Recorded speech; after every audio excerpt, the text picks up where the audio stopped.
So I'm headed back to the airport. First off, I just want to say Happy Father's Day to myself, my dad. I can name a long list of all the great dads I know. Everybody that's close to me, you're all great fathers because I only roll with great fathers.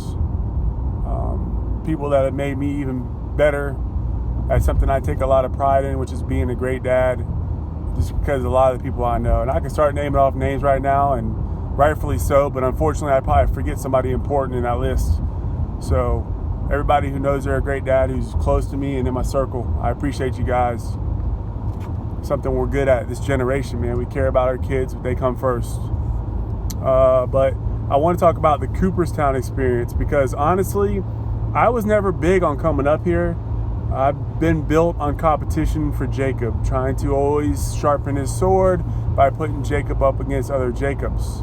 Also, I was a little turned away by the money factor, but to be honest with you, I was so wrong. It was unbelievable, this experience.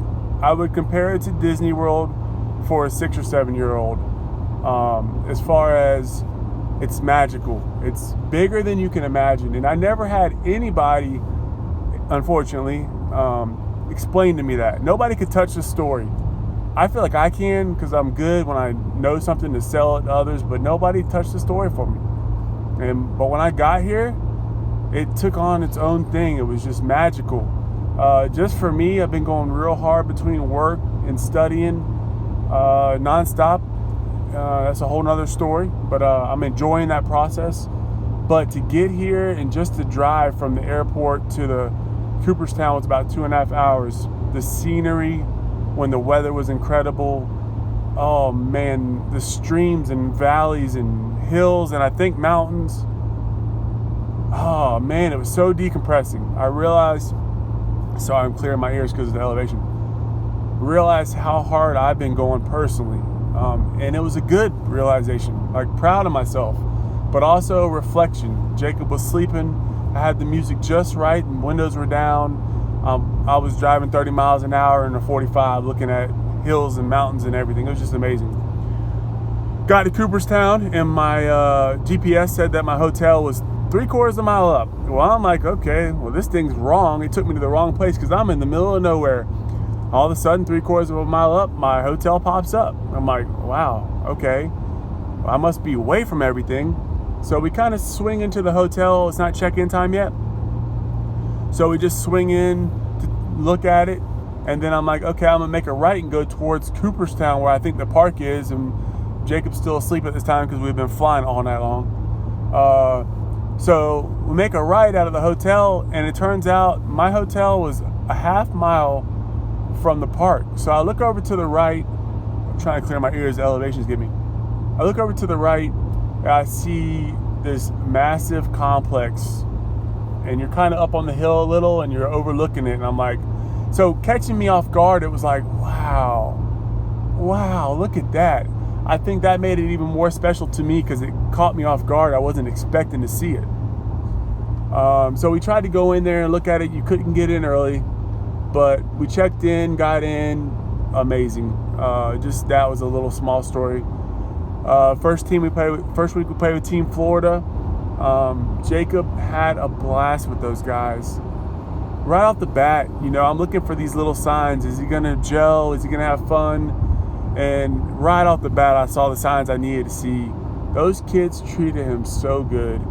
Those kids were awesome to him, and he had a great time. This experience here, it's beyond words. It's something that every 12-year-old baseball player and their parent together should come experience. It's Dreams Park for a reason. It's a dream. Usually when you dream a dream and you work hard to get to the dream and then you achieve it, this is kind of reverse. Like, you can't really dream what this is like. Then you get here and you're living the dream. So usually you dream the dream and don't live it, or if you're fortunate enough, you live the dream. But in this case, you can't really imagine the dream, and then you find yourself living it for the boys. It's gotta be the most amazing experience. They live in the village for a week with just 2 coaches. They eat meals. There's 104 teams here. I said 108 before. There's 104 teams here. They shower together. They live in dorms and barracks. All the teams interact with the world of social media now. A lot of the teams and a lot of the kids know each other. So some teams that never would see other teams are like, wow, that's so-and-so, you know. I couldn't tell you how many times I heard kids being like, oh my gosh, that's the Alamo Drillers, or oh my gosh, that's so-and-so. And, you know, some kids were like, holy cow, that's Jacob Kendall, I know him. It was amazing in that aspect. Baseball sense, you can come here and go 0-8 and still have a blast. It's not about competition. Yes, it's great to win it. It would be amazing to win it. And that championship game under the lights, watching Alamo and the prospects play, don't get me wrong, I would have loved to seen Jacob be on that field.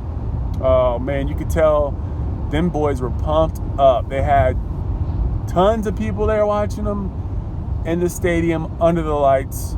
They put on a show. It was a pitcher's duel. Alamo came through because they're conditioned for it, because everybody's gunning for them every day. They face nothing but the best, and they showed it. Prospects represented well, bunch of studs on that team as well. But this isn't about competition. You can go 0-8 or you can go 8-0, and you're going to come out with a similar experience. This is about the experience. For the parents, outside of baseball, there's not as much to do. So usually it's kind of a party for the parents.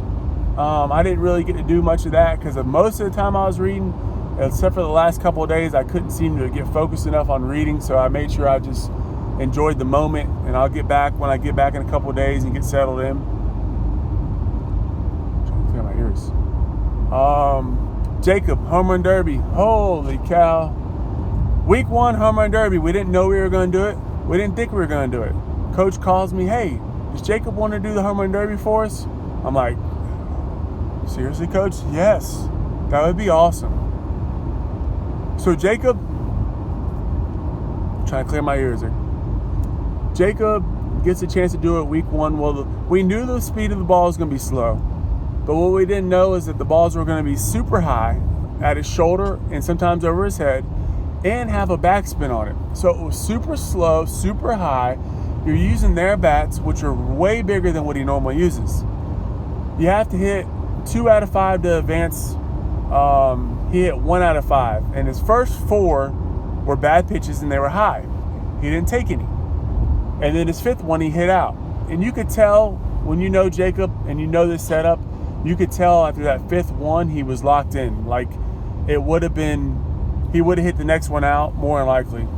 Well, at the end of 5, he only had 1, and unfortunately, it wasn't enough. You could tell he was disappointed walking up the hill. In my mind, when it originally happened, I'm not gonna lie, I was way disappointed. It was a letdown, and I was kind of mad.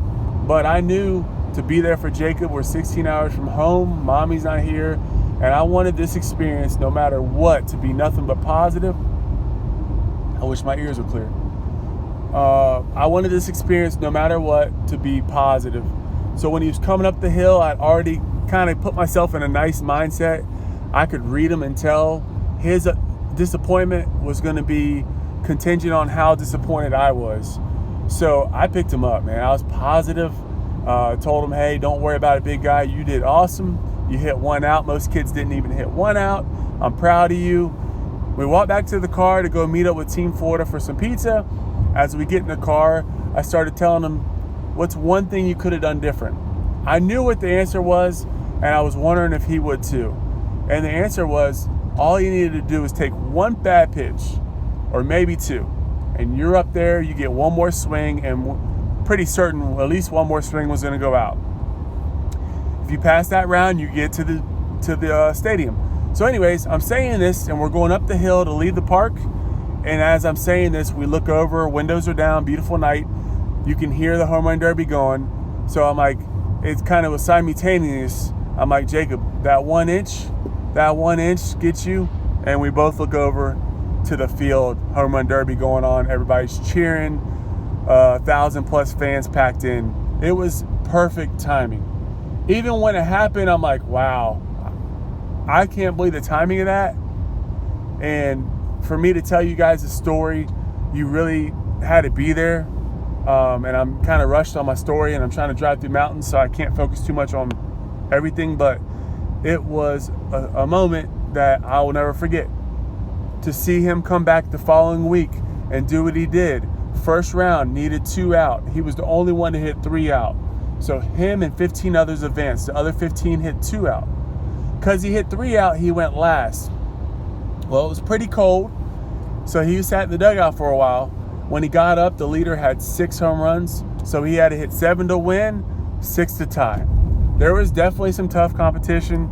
There are some kids we know that play high-level ball from Louisiana, California. He was competing against some serious competition.